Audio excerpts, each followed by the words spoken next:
Bonjour, comme promis, je m'en vais vous présenter un ex-modèle énorme, qui est pourtant à l'échelle 1700, exactement la même échelle que tous les autres vaisseaux de Gundam que je vous ai présentés dans cette gamme.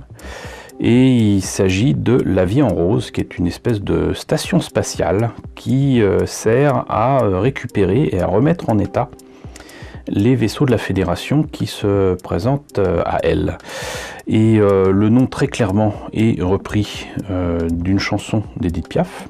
Le nom très clairement est français. C'est pas grave, puisque de toute façon il y a énormément de références à la langue française dans Gundam, à commencer par Char Aznable, qui est inspiré de Charles Aznavour. Dans Zeta Gundam, nous avons un héros qui s'appelle Camille Bidan. Camille, c'est français, enfin en tout cas pour moi. Et donc il y a plein de références à la France, même dans Gundam The Origin. Vous découvrirez que les tombes, la tombe de la mère de Selamas et de Char Aznable, et même la tombe du petit chat de Selamas, qui s'appelle, je crois, Lucifer.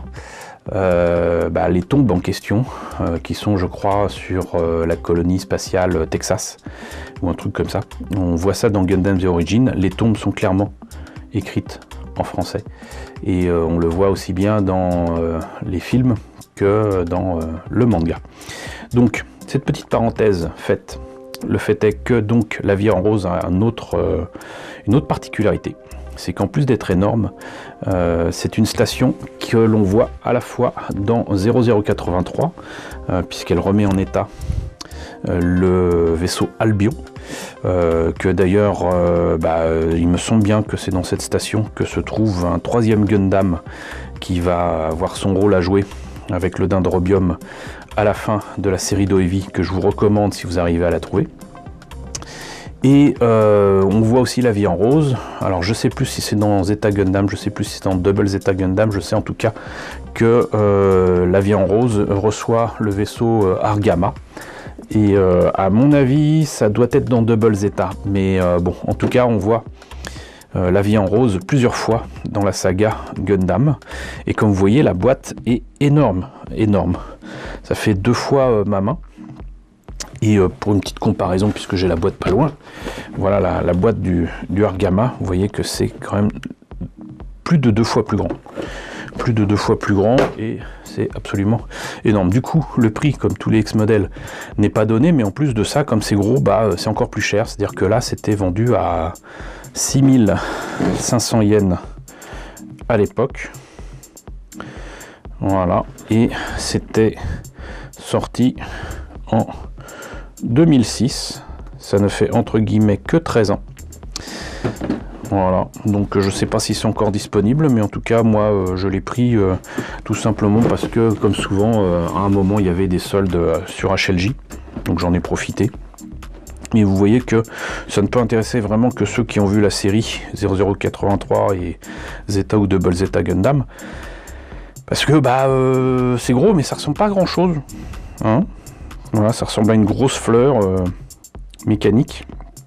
Et donc vous voyez que en plus tout est prévu pour pouvoir mettre le Dendrobium à côté de l'Albion, puisque le Dendrobium est livré avec au 1700. Et vous pouvez placer devant la Vie en Rose en fait ou l'Albion ou le Argama. Voilà, donc c'est quand même relativement intéressant pour ceux qui aiment bien 0083 et Zeta et Double Zeta Gundam. Donc voilà, complètement et concrètement ce que ça donne. Et là, très clairement, si on ne connaît pas Gundam, on ne peut pas s'y intéresser. Voilà. Par contre, il y a du coup énormément de mobile suit livrés avec. Et maintenant que nous avons vu ce qu'il y avait sur la boîte, on va voir tout simplement ce qu'il y a à l'intérieur. Alors comme d'habitude, la petite notice qui va bien en monochrome. Donc, je ne sais plus si je l'ai dit, mais c'est donc le 30e ex-modèle, qui donc a été fait en 2006.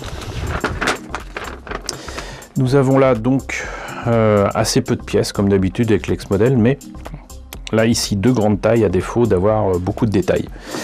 On commence par des cylindres malheureusement à fabriquer en plusieurs pièces, donc ça veut dire que si on doit faire attention et si ces détails là ne correspondent pas à la pièce elle-même, il va falloir poncer et retravailler tout ça. Les bras articulés et tout ça en 8 fois pour pouvoir être placé sur donc la base littéralement de la vie en rose. Ici nous avons le centre j'allais dire névralgique de la station qui ressemble à en fait voilà à une perceuse. Les pétales on va dire de la vie en rose sont à préparer apparemment avec d'autres petits panneaux à rajouter. Ensuite nous avons ici quelques pièces circulaires de belle taille, hein, si mes souvenirs sont bons. Les pétales se placent donc autour de cette pièce centrale qui pourrait ressembler éventuellement à support de pellicule 35 ou vous voyez, enfin ce genre de choses. Pour ceux qui ont connu le cinéma quand c'était encore avec des pellicules. Donc là, on a donc cette pièce là qui se met à l'intérieur de la vie en rose. Le socle qui devra tenir tout ça et qui a intérêt à être solide. Hein. Là donc les fameuses pièces circulaires qui vont se mettre au milieu. De nouveau des supports. Non, c'est peut-être même des bras en fait. Oui, ça doit être ça. C'est en fait les bras articulés